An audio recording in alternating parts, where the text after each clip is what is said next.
Mootiin konkolaataa kun magaalaa muummee Emireetota Arabaa Gamtoomanii Abu Daabii irraa kallattii kibbaatiin kiiloomeetira 45 akkuma deemneen piraamidii ajaa'ibaa kana ni arganna.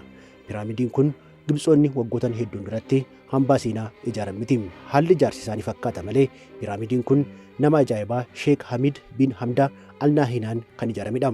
Namichi kun piraamidii kana addunyaa irratti kan hin argamnee fi ijaarsa isaa adda ta'een kan ijaarsisanitti konkolaattota 200 ol keessatti kuufataniiru.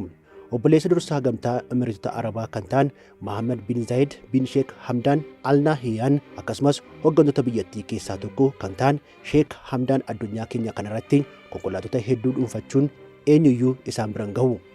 Wanti biraanis namni tokko konkolaataa tokko bitachuuf kan rakkatu isaan garuu konkolaataa Mercedes Benz 5 bitataniiru. Halluu adda addaatiinis babbareechaniiru. Konkolaataa boca kaartaa addunyaa yookiin hanqaaquutti hojjetame yookiin luul jedhamus hojjechiisaniiru. Konkolaataan kun keessoo isaatti hoteelota gurguddoo jedhaman kan xinneessan kutaalee ciisaa sagalee fi manneen fincaanii ni qaba. Sheekiin kun seenaawwan ajaa'ibaa hin himamnes hedduu qabu.